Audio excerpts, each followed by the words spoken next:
Olá, olá amigos, amigas que nos acompanham nesta reflexão, que nos acompanham agora ao vivo, ou aqueles que vão aprender ou refletir conosco oportunamente, quando mais tarde assistirem esta gravação, porque vai ficar gravado. É uma alegria e um prazer tê-los conosco para refletirmos um pouco algumas lições de vida. Na verdade, as reflexões nos convidam ou nos levam a ampliarmos o nosso nível de entendimento das coisas. Nestes compartilhamentos que fazemos, vamos trocando algumas ideias. Quando fazemos isso presencialmente, nas convivências, nós estamos aprendendo com os outros, uns com os outros. E nestas reflexões não é diferente. O objetivo é esse, para que as pessoas tenham um olhar de outra pessoa naquilo que a vida nos convida. E assim, uns com os outros, nós vamos trocando aprendizados e crescendo juntos.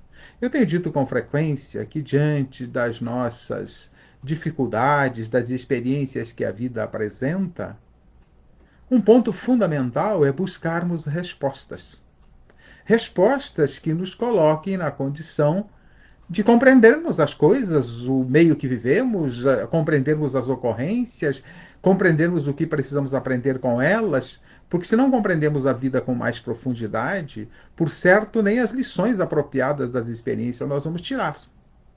Então é preciso que a gente busque algumas compreensões cada vez mais profundas. E assim tem sido a história da humanidade, desde que se tem ciência, né?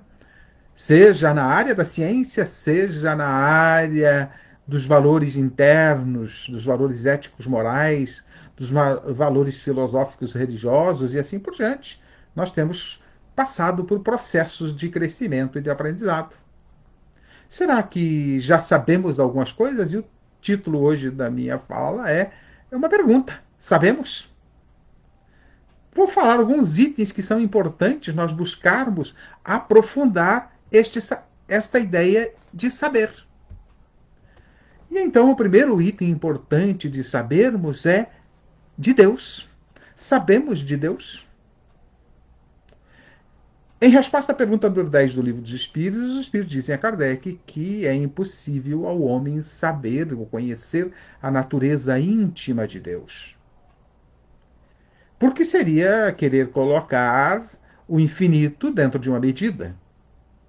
É impossível. Mas nós podemos ir sabendo de Deus através de observarmos a obra. Como nos propõe a resposta da pergunta número 4 do mesmo Livro dos Espíritos. Mas no livro O Grande Enigma, Leon Denis nos dá algumas colocações bem interessantes a respeito. Eu peguei duas para a gente refletir. Diz Leon Denis no Grande Enigma: tudo nos fala de Deus, o visível e o invisível.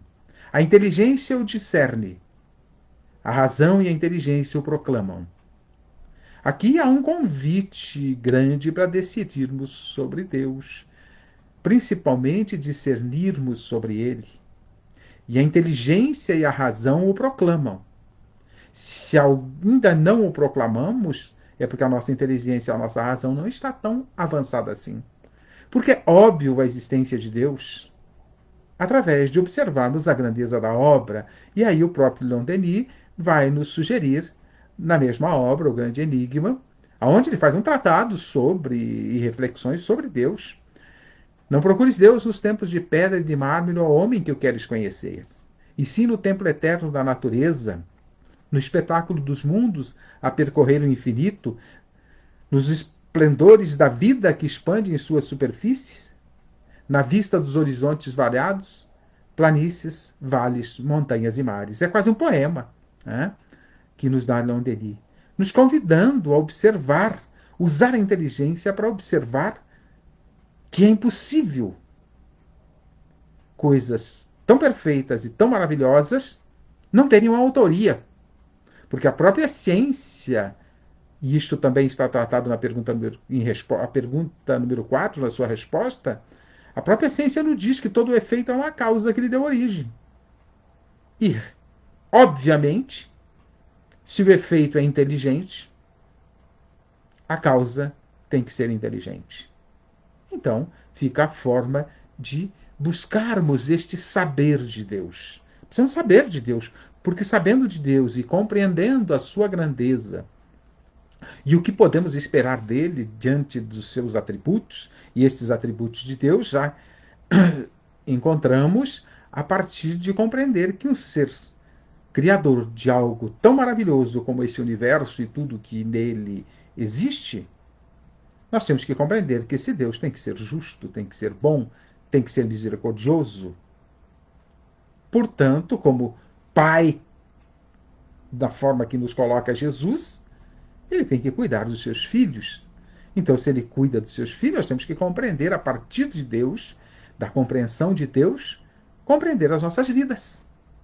Aquilo que vivemos, por que passamos, e assim por diante.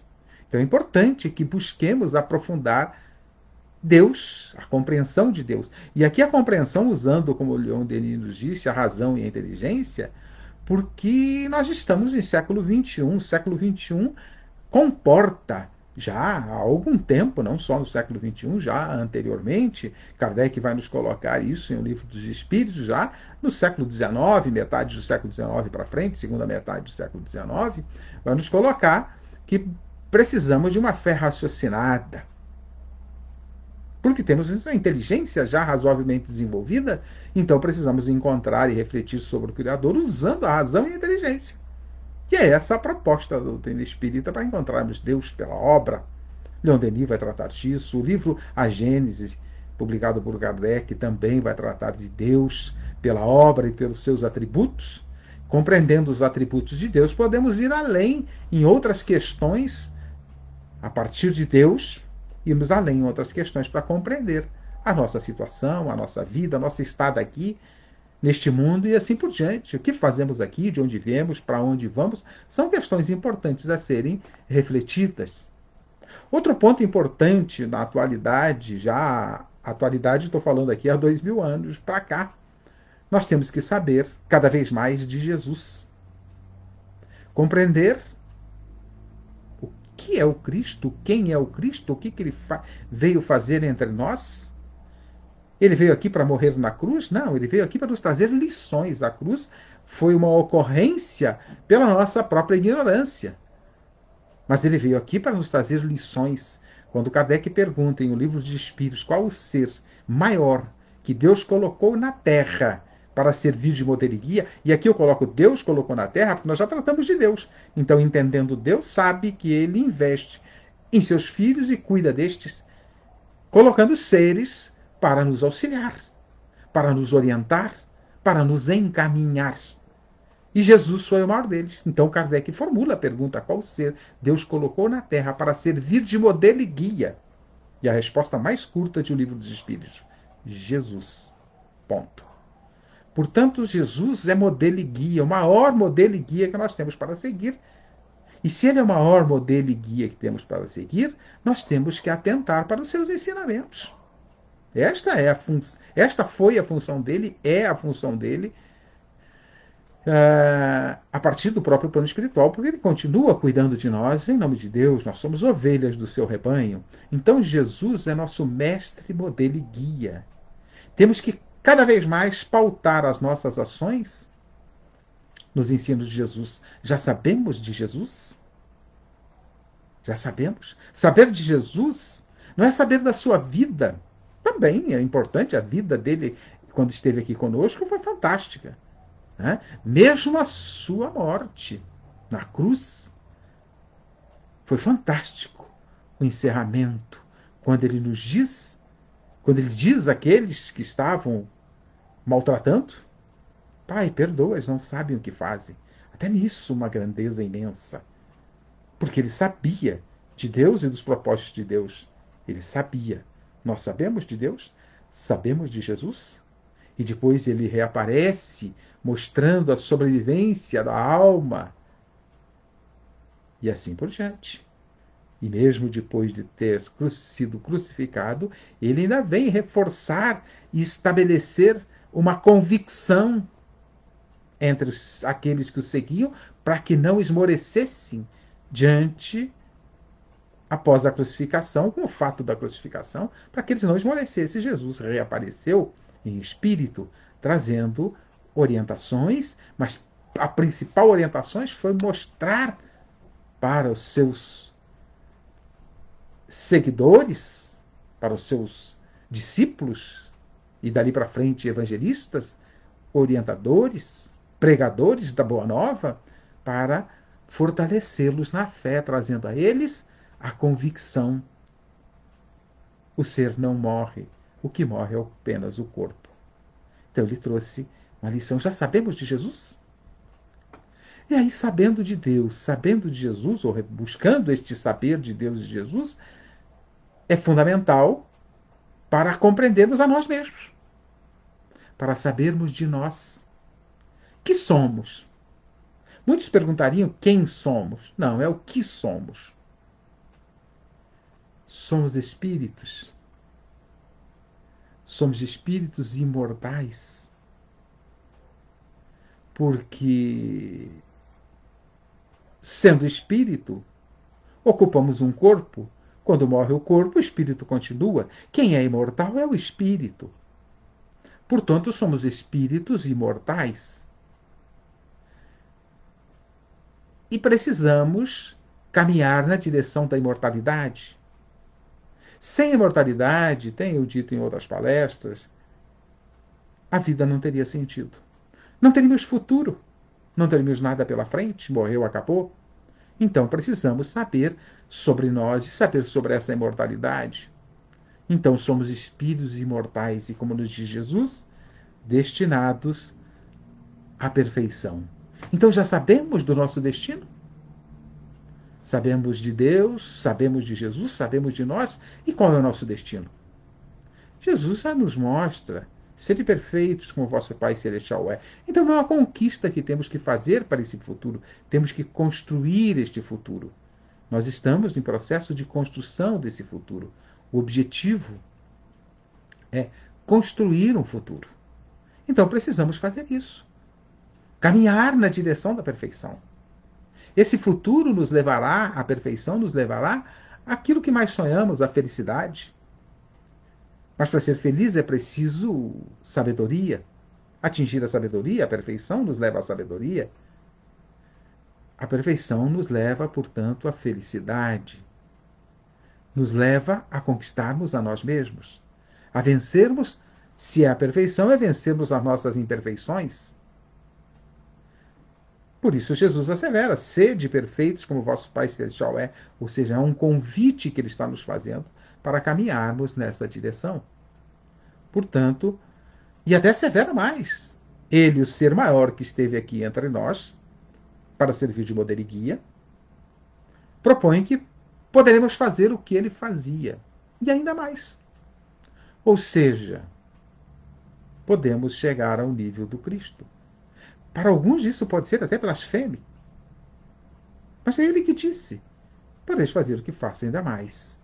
Então nós precisamos vencer as nossas imperfeições.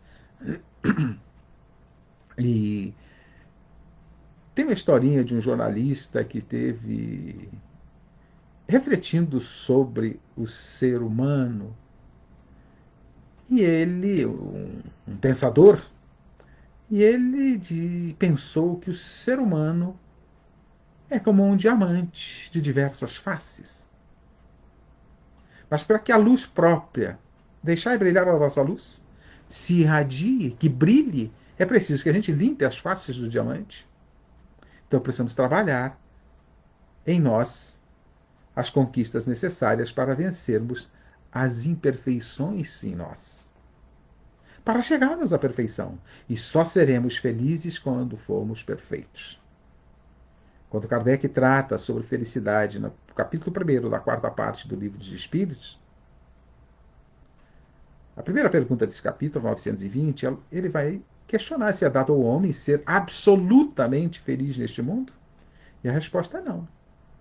Porque estás num mundo de provas e expiações. Nós temos aí felicidades relativas, momentâneas, flechas de felicidade para até nos motivar a irmos atrás da felicidade duradoura. Na pergunta 922, ele vai tratar dessa questão, ele continua tratando da felicidade, e os espíritos vão responder a ele que existe algo que pode nos conduzir à felicidade gradativamente. No aspecto material, porque estamos no corpo físico aqui neste mundo, a posse do necessário. Mas no aspecto moral, nos valores internos, nos valores do coração, dois itens o Espírito já propõe. Fé no futuro, ou seja, temos que ter um futuro. Temos que ter a convicção de que somos imortais, porque só a imortalidade nos dá futuro. E paz de consciência. Olha a questão. Na 921, na pergunta 921, Kardec pergunta, onde está escrita a lei de Deus? Onde nós vamos grafando, à medida que vamos evoluindo e compreendendo a lei, nós vamos grafando essa lei divina em nós? Na consciência. Paz de consciência para a felicidade. Significa que precisamos estar com a consciência pura, limpa, sem nenhuma mácula.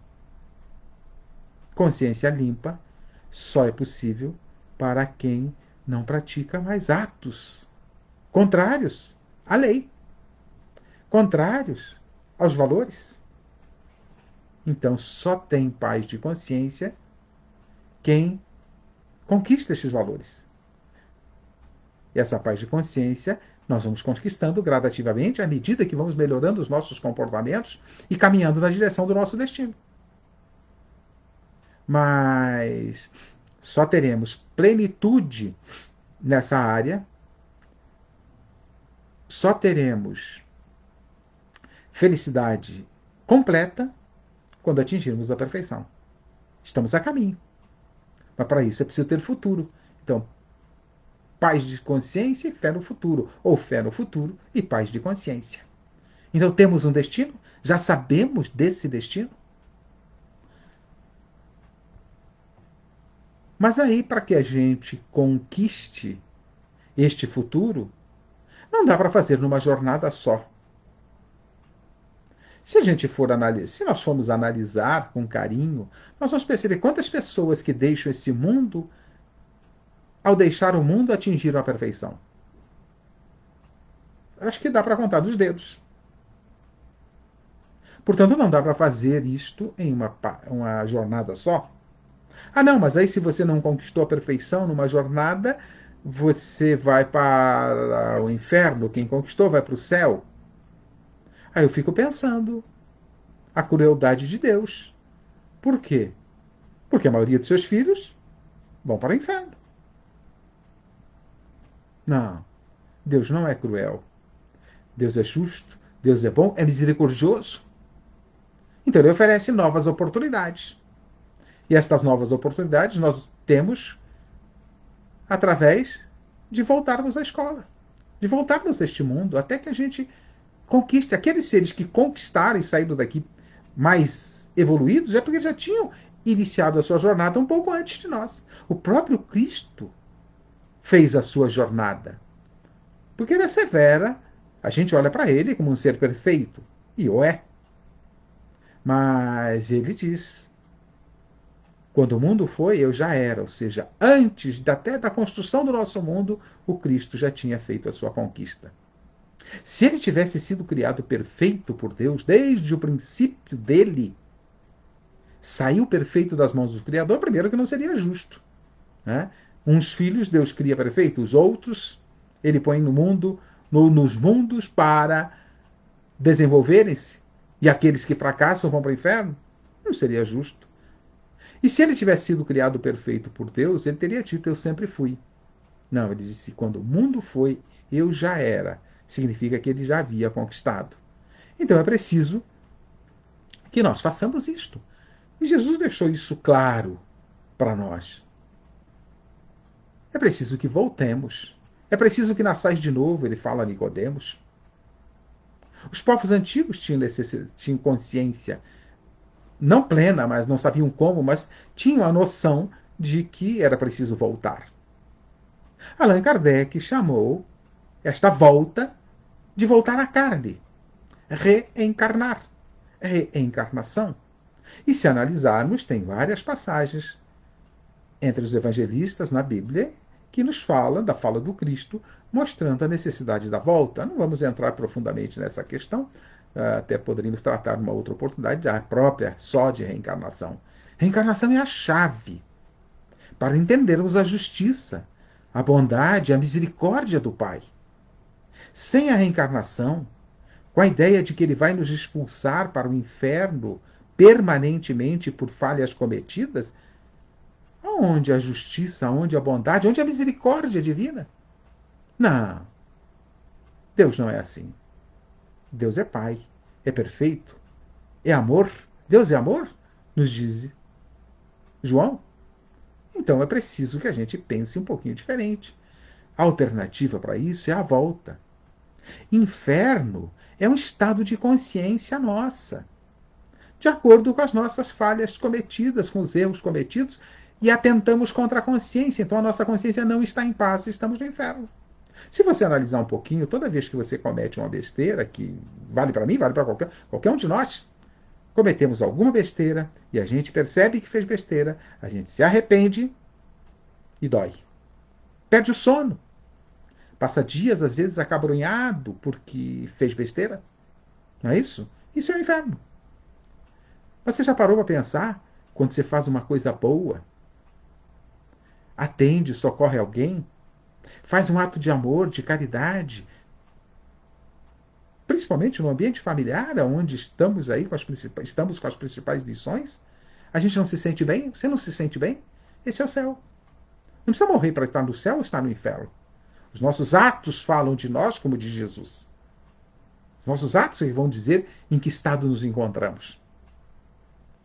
Como é que está a nossa consciência? Então a reencarnação é chave para compreendermos a justiça, a bondade e a misericórdia de Deus. Já sabemos de reencarnação? Bom, mas se temos reencarnação, esta, por certo, não é a primeira vez que estamos aqui. Então tivemos vidas passadas. Você sabe quantas vidas você já teve? Não, eu também não sei. E nem importa. O importante é que já temos.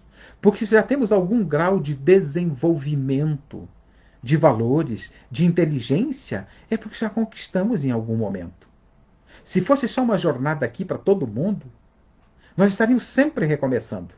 Não, nós estamos dando continuidade. Aí você, às vezes as pessoas querem saber o que eu fui na vida passada.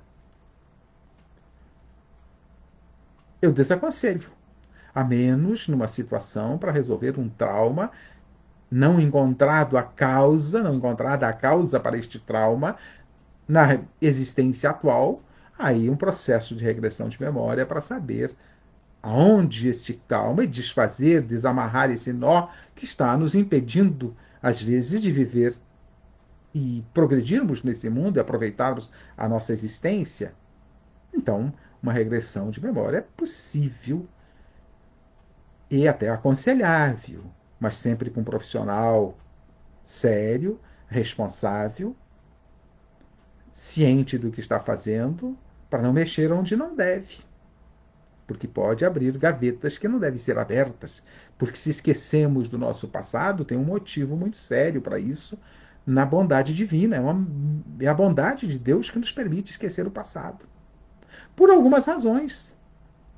Temos que vencer algumas inimizades, alguns conflitos com algumas pessoas, e às vezes essas pessoas de outras vidas estão no mesmo lar conosco. Se a gente lembrar as besteiras que fez, nós vamos dar continuidade ao conflito. Mas também temos que aprender todas as ciências. Pensa, se você já foi médico numa encarnação anterior e vem agora para ser engenheiro, para desenvolver outras potencialidades no espírito, se você lembrar de medicina, você vai querer fazer medicina de novo. Então a gente esquece. O esquecimento é uma dádiva divina. É melhor não querer saber. Até mesmo porque nós estamos em franco progresso. Ninguém está estagnado. E o que fomos na vida passada, fomos piores do que somos hoje. E até quando alguém me fala sobre isso, eu digo, não quero saber, não quero fazer regressão, não quero saber o que fui no passado. Porque se hoje estou em evolução, já evolui um pouco, não sou grande coisa, imagina o que eu fui no passado, não quero saber. Mas se vocês quiserem estudar um pouquinho sobre vidas passadas, sobre regressão de memória, para compreender um pouquinho e fortalecer o seu saber sobre vidas passadas, não sobre a sua vida, pode ler uma série de obras que nos falam das nossas existências, das existências anteriores, não das nossas, mas das existências anteriores, histórias de espíritos de existências anteriores e assim por diante. Mas tem uma obra de um cientista chamado Brian Weiss, Muitas Vidas, Muitos Mestres. É uma obra, não é uma obra espírita, mas é uma obra de um cientista que nos mostra sobre essas vidas passadas de uma forma muito interessante e até mesmo ah, com informações que quebram as pernas do ceticismo. Do próprio Brian Weiss, que ele era cético a respeito disso. E aí teve algumas surpresas. Portanto, já sabemos sobre vidas passadas, não é sobre as nossas vidas passadas. Se você quer saber sobre a sua vida passada, o que se foi mais ou menos, para que você possa fazer as mudanças agora, que mudanças eu preciso fazer, que besteiras eu fiz antes, basta olhar quais são as suas tendências. Quais são as minhas tendências hoje? Ao sexo desequilibrado é porque eu já fui perturbado nessa área. A me apropriar do que não me pertence é porque eu já fui corrupto em outras épocas. Se eu não respeito as pessoas, sou arrogante com as pessoas, de repente eu já fui alguém muito poderoso em outras épocas e agora tive que perder um pouquinho o poder para valorizar e respeitar, aprender a respeitar as pessoas. Olhe suas tendências e você vai identificar o que você foi e o que te falta aprender ainda nesse processo evolutivo. A reencarnação é chave para isso. Temos vidas passadas, temos uma história. Então, o conhecimento que nós temos hoje, algumas facilidades que nós temos hoje, alguns talentos que nós temos hoje, não foi dado gratuitamente por Deus, não. Ele oportunizou os recursos para que a gente conquistasse. Então você conquistou alguns talentos. Quais são os seus talentos? Eles não nasceram hoje. Não nasce. Ninguém vira doutor em alguma coisa do dia para a noite. E aí a gente vê algumas histórias de crianças, inclusive, ligadas à ciência, ligadas às artes, em tenra idade, mostrando grandes talentos. Da onde surgiu isso? Da matéria que não foi. É porque o espírito já traz uma bagagem bem interessante a respeito. Mas se somos sujeitos a reencarnações, tivemos vidas passadas, temos que conquistar a perfeição, temos que pensar na vida futura. Como será a nossa vida futura? No plano espiritual? Como será a nossa vida quando tivermos que voltar aqui? De acordo com aquilo que precisamos conquistar, vamos ter que voltar aqui. De acordo com aquilo que conquistamos, nós vamos viver no mundo espiritual. Se aqui somos perturbados, seremos perturbados no mundo espiritual. Se aqui somos desequilibrados em uma área, vamos ficar desequilibrados e perturbados nessa área no mundo espiritual. Vamos ficar atrelados a isso. Se somos avarentos, vamos chegar no mundo espiritual e ficar cuidando dos nossos bens que ficaram aqui. E aí vamos sofrer com aqueles que vão gastar os nossos bens, né? Aquele patrimônio que construímos. Né? Nós vamos ficar sofrendo lá. Meus filhos estão destruindo a fazenda, estão vendendo minha casa, estão destruindo meu carro, vão ficar apegados. Se somos apegados, temos interesses e necessidades dos bens materiais, mas não podemos nos agarrar neles como se fizessem parte de nós. Não vão conosco. Tudo que é deste mundo fica neste mundo material. Não vai conosco. Então a nossa vida futura será de acordo com as nossas obras. Se construirmos aflições neste mundo, ao partir do mundo espiritual, vamos viver aflições. Principalmente a consciência pesada, quando percebemos as besteiras que fizemos e assim por diante. Mas já que ao deixar, então sabemos da vida futura? Nos preocupamos com a vida futura, não no sentido doentio de ficar preocupado e perturbado, mas no sentido de investir nela. E como podemos investir numa vida futura melhor? Evoluindo, vencendo as imperfeições, lutando contra as nossas más inclinações e assim por diante. Para fazer isso, temos uma receita no capítulo, na pergunta 919 do Livro dos Espíritos, também no capítulo 17º do Evangelho segundo o Espiritismo, onde Kardec trata do item C de perfeitos, tem algumas receitas lá para a gente ir investindo na vida futura, onde ele vai falar dos caracteres do homem de bem e assim por diante. Né? Santo Agostinho, na pergunta 909, traz uma receita para a gente fazer transformações em nós e melhorarmos as nossas condições para a vida futura no plano espiritual e para as próximas encarnações, porque aí teremos outras lições, e se não levamos tantas dívidas contraídas por perturbações causadas neste mundo, nós teremos outras lições mais leves no futuro, nas próximas encarnações. Mas se temos ajustes com a consciência para fazer, as próximas encarnações podem ser pesadas para aprendermos as lições necessárias com as questões pesadas, já que não aproveitamos, às vezes, as facilidades que a vida nos apresenta. E nem as dificuldades. A dificuldade também são lições. Tenho dito que todas as experiências da vida encerram em si lições.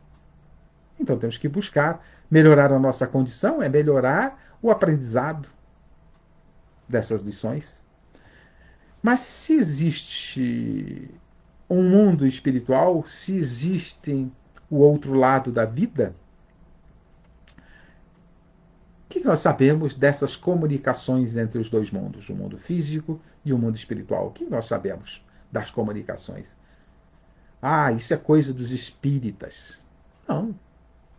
Desde a mais remota antiguidade se tem ciência de que os seres, alguns seres tinham a habilidade de comunicar-se com o mundo espiritual, as pitonisas, os oráculos e assim por diante. Moisés comunicou-se com o mundo espiritual e obteve a Tábua dos 10 Mandamentos. E tantas outras histórias nós temos por aí a respeito dessa comunicação com o mundo espiritual. Jesus comunicava-se com o mundo espiritual, mais diretamente com o Criador, mas ele comunicava-se também, comunicou-se na Transfiguração com Moisés e Elias. Né? Teve uma conferência com eles, né? No Monte Tabor. Então nós temos aí as comunicações com o mundo espiritual. Mas como as comunicações precisam de instrumentos. E nós chamamos, a partir da codificação espírita, do advento da doutrina espírita, que ela foi toda codificada por Kardec, de mensagens trazidas e ditadas pelos espíritos em diversos lugares do mundo, por diversos intermediários, que são os instrumentos da comunicação, e Kardec chamou esses instrumentos, como são intermediários, chamou de médiuns. Estão no meio, intermediários, que fazem este meio de campo entre o mundo físico e o mundo espiritual. São talentos de alguns seres para isso. Todos nós temos um grau de comunicação com o mundo espiritual, que se manifesta através das obsessões ou das inspirações. Depende do ouvido a quem damos. Ao vermelhinho, simbolicamente no nosso ombro, de rabo e tridente, ou damos ouvido ao anjinho de asinha, branquinho, no nosso outro lado? A quem nós damos ouvidos? São vínculos com o mundo espiritual. Mas todos nós temos este processo. Só que alguns são ostensivos. E a estes nós chamamos de médiuns ostensivos, nas mais variadas categorias. Psicofonia, ou seja, através da fala, psicografia, através da escrita. Chico Xavier, através dessa habilidade de escrever, de os espíritos ditarem e ele escrever aquilo que os espíritos passavam para ele, publicou mais de 400 obras. Divaldo Pereira Franco tem uma leva imensa de obras, Raul Teixeira e outros médiuns conhecidos que nos trazem obras maravilhosas. Temos ocorrências, às vezes, no silêncio dos lares, de os espíritos fazerem algumas comunicações e assim por diante.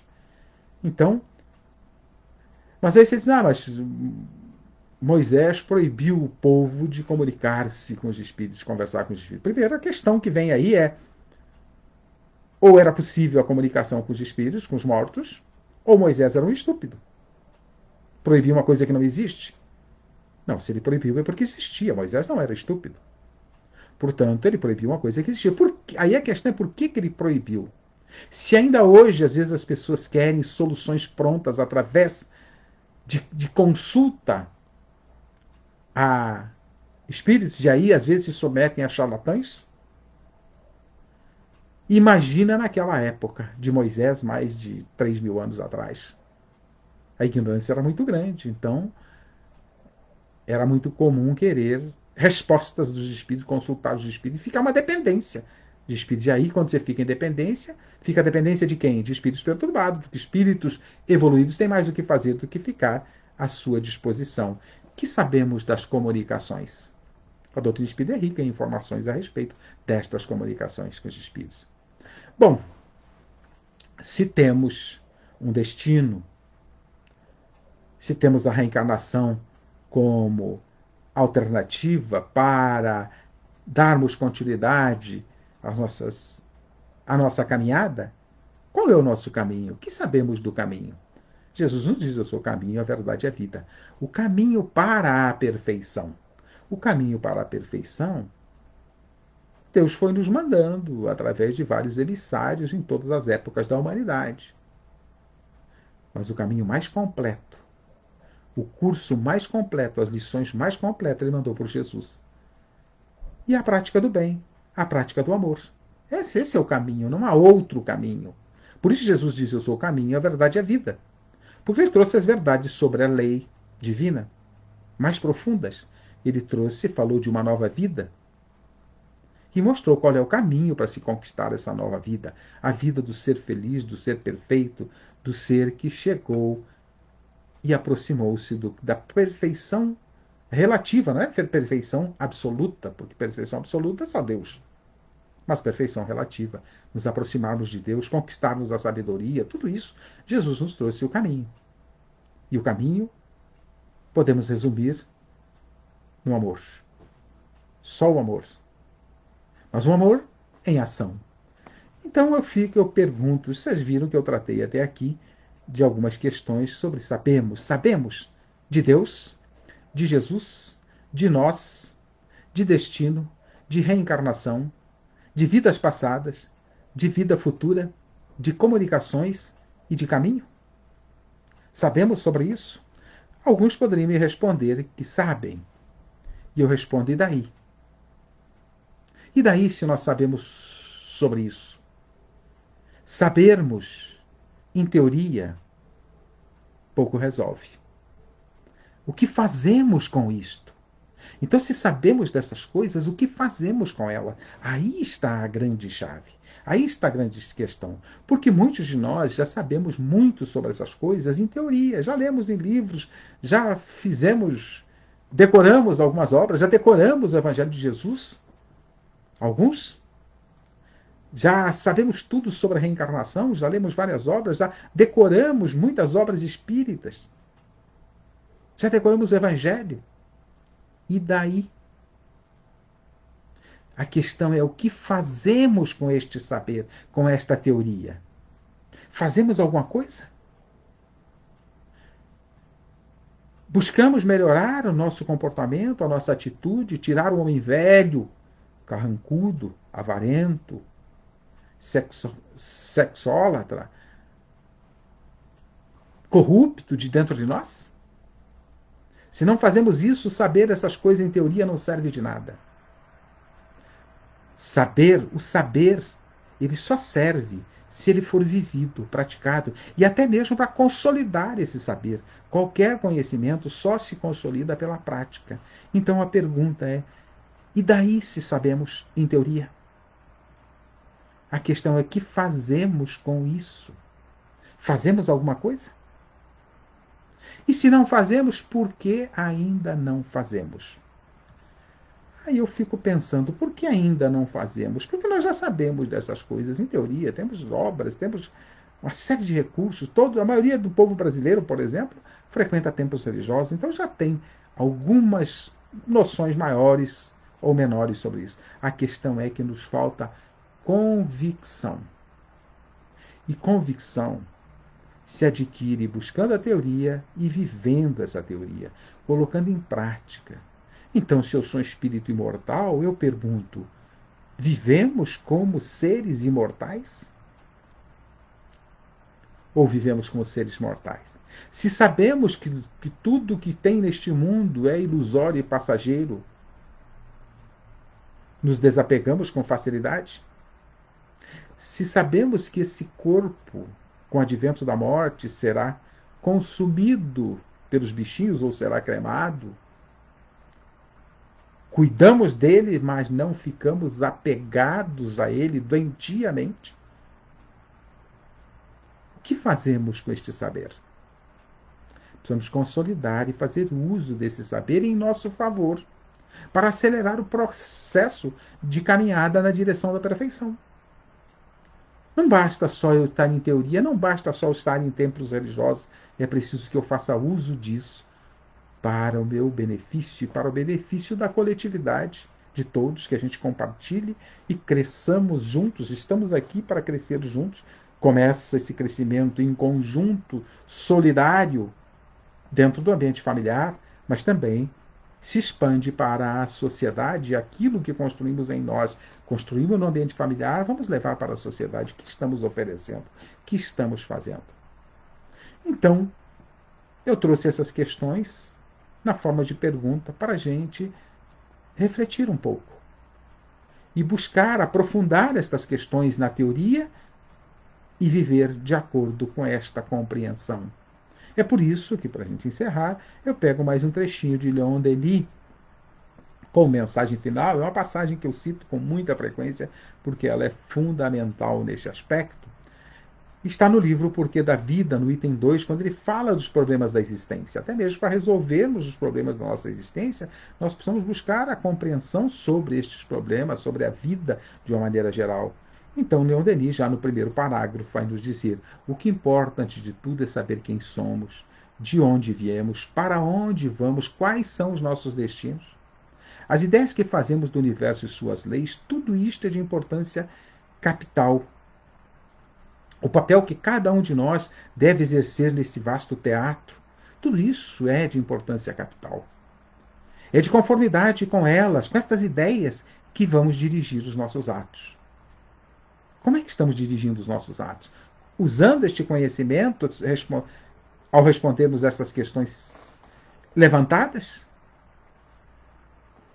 É consultando-as que fixamos um alvo à nossa vida e para ele caminhamos. Ou seja, é de acordo com essa compreensão que nós vamos fixar um alvo para nossas vidas.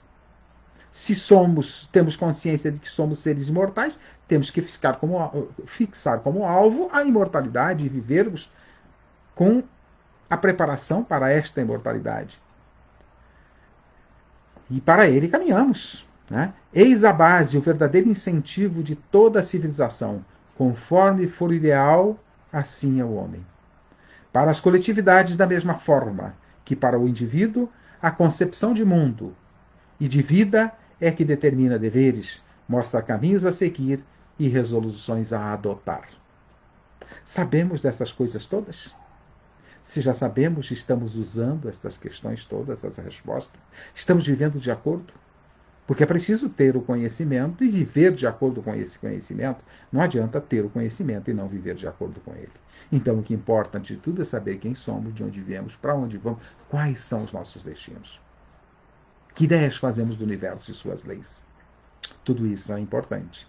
Mas é importante se utilizamos para melhor vivermos e crescermos e progredirmos na direção da perfeição e, por conseguinte, da tão sonhada felicidade.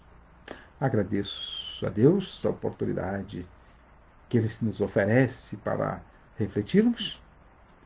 Agradeço a vocês que nos acompanham nesta reflexão, por estarem conosco, refletindo junto. E fiquemos em paz, e que Deus e Jesus estejam sempre a nos inspirar. Que assim seja, e até uma próxima oportunidade.